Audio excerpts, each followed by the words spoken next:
जय श्री कृष्ण। अध्याय 5 श्लोक 26। आगे का वर्णन। अनुवाद। जो क्रोध तथा समस्त भौतिक इच्छाओं से रहित है वो स्वरूप सिद्ध आत्मसंयमी है और संसिद्धि के लिए निरंतर प्रयास करते हैं। उनकी मुक्ति निकट भविष्य में सुनिश्चित है। तात्पर्य। मोक्ष के लिए सतत प्रयत्नशील रहने वाले साधु पुरुषों में से जो कृष्ण भावना भावित होता है वह सर्वश्रेष्ठ है। इस तथ्य की पुष्टि भागवत में इस प्रकार हुई है। भक्तिपूर्वक भगवान वासुदेव की पूजा करने का प्रयास तो करो। बड़े से बड़े साधु पुरुष भी इंद्रियों के वेग को उतनी कुशलता से रोक पाने में समर्थ नहीं हो पाते जितना कि वे जो सकाम कर्मों की तीव्र इच्छा को समूल नष्ट करके और भगवान के चरण कमलों की सेवा करके दिव्य आनंद में लीन रहते हैं। बुद्धिजीव में कर्म के फलों को भोगने की इच्छा इतनी बलवती होती है कि ऋषियों मुनियों तक के लिए कठोर परिश्रम के बावजूद ऐसी इच्छाओं को वश में करना कठिन होता है। जो भगवत भक्त कृष्ण चेतना में निरंतर भक्ति करता है और आत्म साक्षात्कार से सिद्ध होता है वह शीघ्र ही मुक्ति प्राप्त करता है। आत्म साक्षात्कार का पूर्ण ज्ञान होने से वह निरंतर समाधिस्थ रहता है। ऐसा ही एक उदाहरण दिया जा रहा है। मछली, कछुआ तथा पक्षी केवल दृष्टि, चिंतन तथा स्पर्श से अपने संतानों को पालते हैं। हे पदगज, मैं भी उसी तरह करता हूँ। मछली अपने बच्चों को केवल देखकर बड़ा करती है। कछुआ केवल चिंतन द्वारा अपने बच्चों को पालता है। कछुआ अपने अंडे स्थल से देता है और स्वयं जल में रहने के कारण निरंतर अंडों का चिंतन करता रहता है। इसी प्रकार भगवत भक्त भगवत द्वाम से दूर स्थित रहकर भी भगवान का चिंतन करके कृष्ण भावनामृत द्वारा उनके धाम पहुंच सकता है। उसे भौतिक क्लेशों का अनुभव नहीं होता। यह जीवन अवस्था ब्रह्म निर्वाण अर्थात भगवान में निरंतर लीन रहने के कारण भौतिक कष्टों का अभाव कहलाती है। श्लोक 27 और 28। अनुवाद।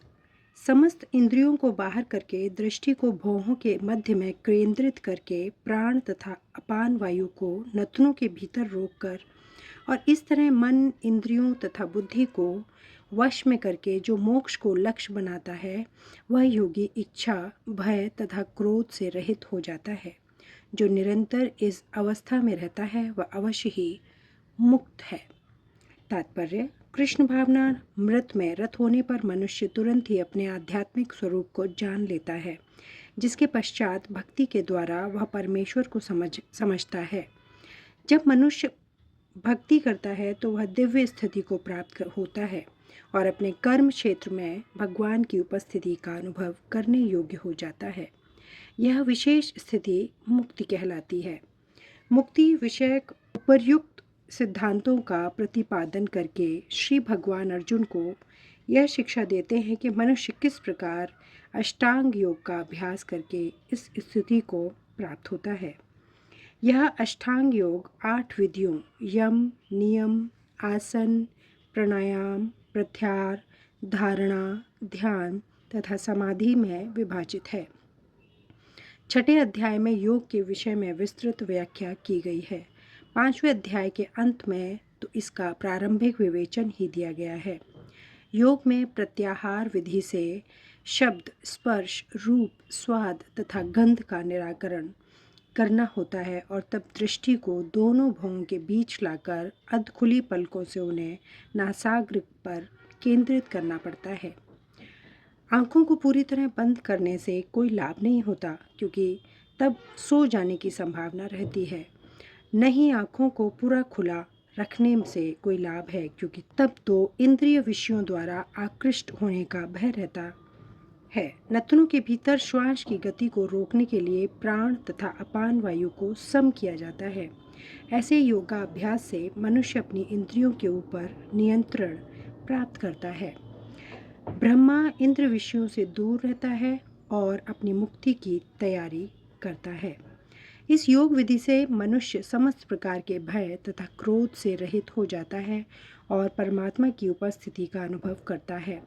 दूसरे शब्दों में कृष्ण भावनामृत योग के सिद्धांतों को संपन्न करने की सरलतम विधि है।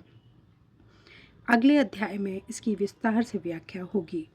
किंतु कृष्ण भावना भावित व्यक्ति सदैव भक्ति में लीन रहता है, जिससे उसकी इंद्रियों के अन्यंत्र प्रवृत्त होने का भय नहीं रह जाता। अष्टांग योग की अपेक्षा इंद्रियों को वश में करने की यह अधिक उत्तम विधि है। श्लोक 29। अनुवाद। मुझे समस्त यज्ञों तथा तपस्याओं का परम भोक्ता, समस्त लोकों का तथा देवताओं का परमेश्वर एवं समस्त जीवों का उपकारी एवं हितैषी जानकर मेरे भावनामृत से पूर्ण पुरुष भौतिक दुखों से शांति लाभ करता है।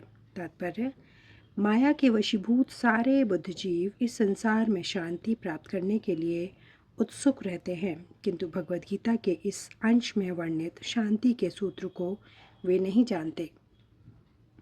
शांति का सबसे बड़ा सूत्र यही है कि भगवान कृष्ण समस्त मानवीय कर्मों के भोक्ता हैं। मनुष्य को चाहिए कि प्रत्येक वस्तु भगवान की दिव्य सेवा में अर्पित कर दे, क्योंकि वे ही समस्त लोकों तथा उनमें रहने वाले देवताओं के स्वामी हैं।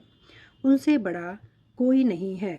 वे बड़े से बड़े देवता शिव तथा ब्रह्मा से भी महान हैं। भगवान को तमेश्वराणा परम महेश्वरम कहा गया है।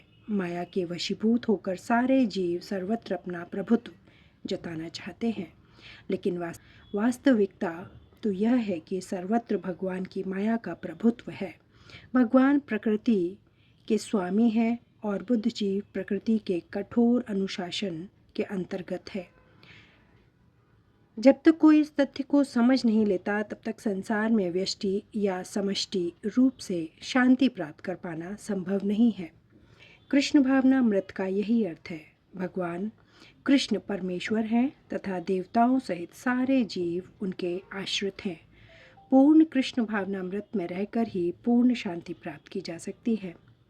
यह 5वां अध्याय कृष्ण भावनामृत की, जिसे सामान्यतः कर्मयोग कहते हैं, व्यवहारिक व्याख्या है। यहाँ पर इस प्रश्न का उत्तर दिया गया है कि कर्म योग से मुक्ति किस तरह प्राप्त होती है। कृष्ण भावनामृत में कार्य करने का अर्थ है परमेश्वर के रूप में भगवान के पूर्ण ज्ञान के साथ कर्म करना। ऐसा कर्म दिव्य ज्ञान से भिन्न नहीं होता। प्रत्यक्ष कृष्ण भावनामृत भक्ति योग है और ज्ञान योग वह पथ है जिसमें भक्ति योग प्राप्त किया जाता है। कृष्ण भावनामृत का अर्थ है परमेश्वर के साथ अपने संबंध का पूर्ण ज्ञान प्राप्त करके कर्म करना, और इस चेतना की पूर्णता का अर्थ है कृष्ण या श्री भगवान का पूर्ण ज्ञान। शुद्ध जीव भगवान के अंश रूप में ईश्वर का शाश्वत दास हैं। वह माया पर प्रभुत्व जताने की इच्छा से ही माया के संपर्क में आता है, और यही उसके कष्टों का मूल कारण है।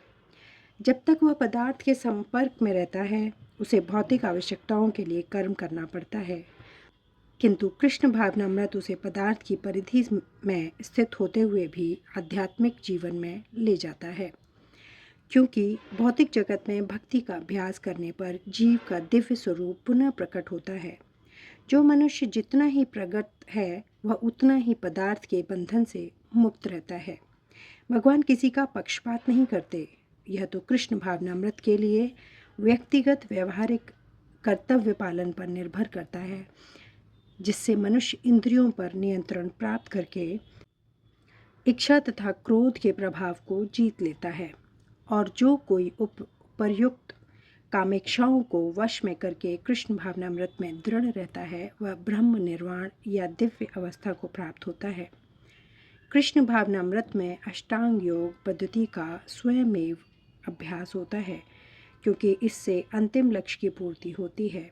यम, नियम, आसन, प्राणायाम, प्रत्याहार, धारणा, ध्यान तथा समाधि के अभ्यास द्वारा धीरे धीरे प्रगति हो सकती है, किंतु भक्ति योग में तो ये प्रस्तावना के स्वरूप हैं, क्योंकि केवल इसी से मनुष्य को पूर्ण शांति प्राप्त हो सकती है। यही जीवन की परम सिद्धि है। इस प्रकार श्रीमद् भागवत गीता के 5वां अध्याय कर्म योग कृष्ण भावना भावित कर्म का भक्ति वेदांत तात्पर्य पूर्ण हुआ। अध्याय 6 से आगे का वर्णन अगले वीडियो में। धन्यवाद। जय श्री कृष्ण।